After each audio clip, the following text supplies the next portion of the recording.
흔히들 봄은 씨를 뿌리는 계절이라고 합니다. 말마따나 곡식이나 작물 등의 씨앗을 뿌리는 시기이기 때문이겠죠. 하지만 봄을 맞아서 우리가 뿌리는 씨앗이 반드시 곡식과 작물의 씨앗만은 아닐 겁니다. 아이들이 개학을 하고 새로운 수업이 시작되고 거리 곳곳마다 봄맞이 단장을 새롭게 하는 것도 실은 우리가 봄을 맞아서 뿌리는 씨앗의 일종일 테니까요. 말하자면 새로운 삶을 위한 씨앗이라고나 할까요?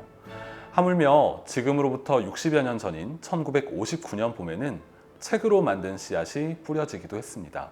제목부터 노골적으로 봄 기운을 물씬 풍기는 책인데요.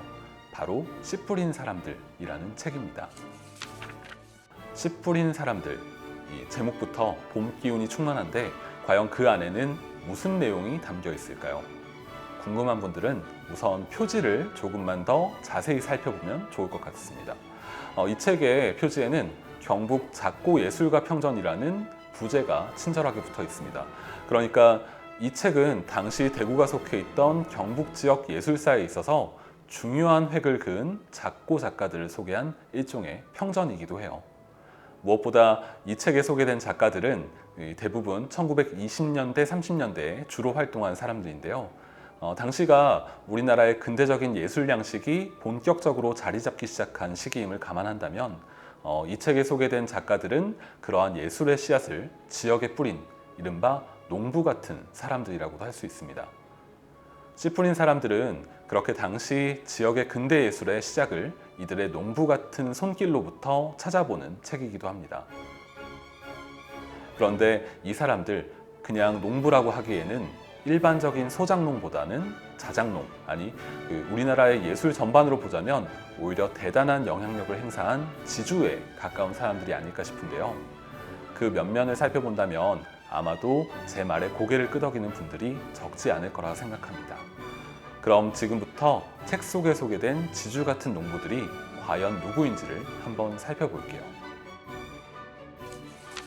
이 책에는 총 10명의 작가들이 등장하는데요. 아니나 다를까 첫 번째로 소개된 작가부터 입을 떡 벌어지게 만듭니다.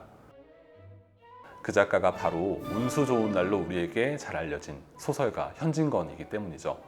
그를 소개한 빙어편에서는 그의 오랜 문우이자 이 책의 편저자이기도 한 백기만이 쓴 빙어의 생애, 그리고 현진건의 또 다른 대표작인 이 비사관과 러브레터를 만날 수 있습니다. 이어 등장한 작가들도 놀랍기는 마찬가지인데요. 바로 이상화, 이장희, 이육사 시인입니다. 먼저 이설주 시인이 쓴 상화의 전기가 실려있는 상화편에서는 이상화 시인의 저 유명한 빼앗긴 들에도 봄은 오는가와 나의 침실록, 그리고 금강송가 등의 시편을 만날 수 있고요. 이어 이장희 시인을 소개한 고월편에서는 우리나라의 대표적인 국문학자 양주동이 쓴 낙월내상을 비롯해서 이장희의 대표작인 봄은 고양이로다와 봄철의 바다, 눈은 날이대 등을 만날 수 있습니다.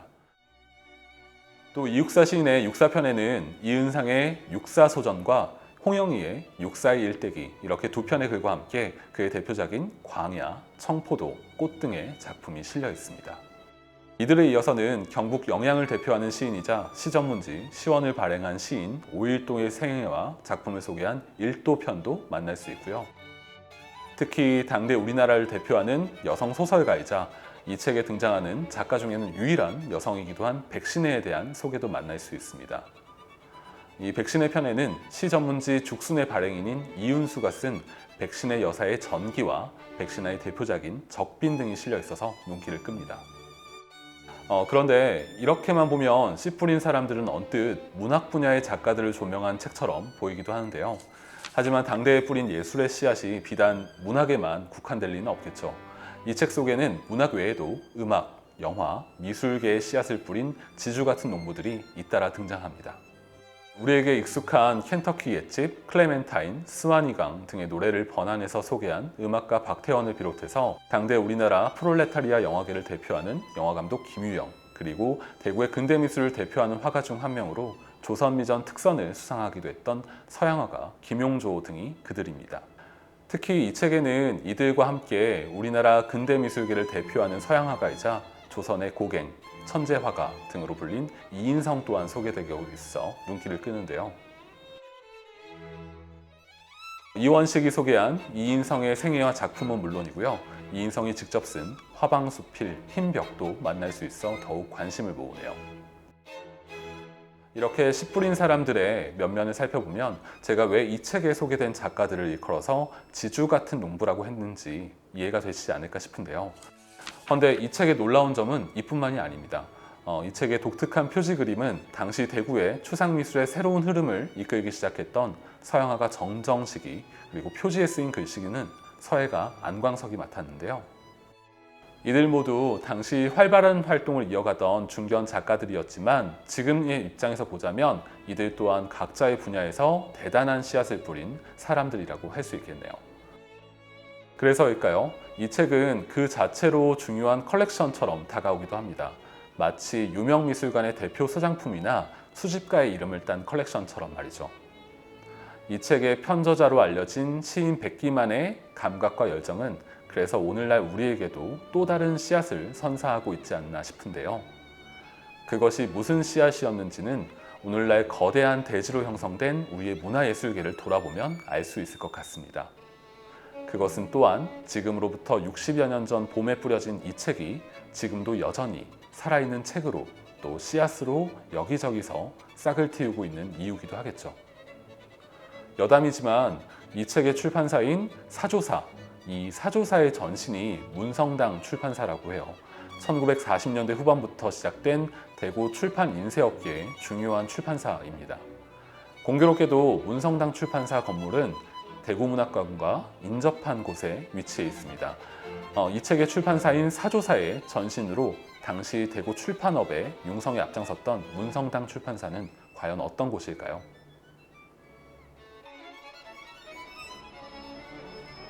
호정동에 위치한 이 건물은 문성당입니다. 문성당의 축제 모델을 선 황소 그림은 지역의 화가 서석규 화백께서 그리신 것입니다. 문성당은 당시 해방 이후에 모든 책들이 일본어에서 국어로 바뀔 때에 그것을 미리 예측하시고 출판업에 뛰어든 지식인 주인용이 사장님을 하시고요. 그의 장인이시자 지역 문인인 이설주 선생님께서 공장장을 맡아 운영하게 되었습니다. 출판업이 화랑이던 1940년에서 1950년대에 문성당은 일반 서적부터 교과서, 잡지까지 한국전쟁기에 특수호황을 누리게 되죠. 이후 문성당은 서울로 자리를 옮겨 사조사로 이름을 변경합니다. 당시 사조사의 이름을 건 월간 잡지 사조가 출판되기도 하고요. 훗날 이 사조사는 원양어업까지 진출하여 누구나 한 번쯤 먹어봤을 사조 참치의 사조 산업이 됩니다. 익숙한 가공식품 회사가 지역 출판사의 후신이었다니 참 흥미로운 사실이죠. 문성당 출판사가 사조사를 거쳐 현재 참치로 대표되는 유명 원양기업으로까지 성장했다는 사실 또한 이 책이 보여주는 또 다른 씨앗의 단면이 아닐까 싶은데요. 이렇게 작은 책 한 권만으로도 하나의 씨앗이 된 씨 뿌린 사람들, 책을 통해 우리가 봄을 맞아 뿌리는 다양한 씨앗들의 가능성도 다시 한번 생각해 보면 어떨까요? 우리들 인생의 새 봄을 기다리며 말이죠.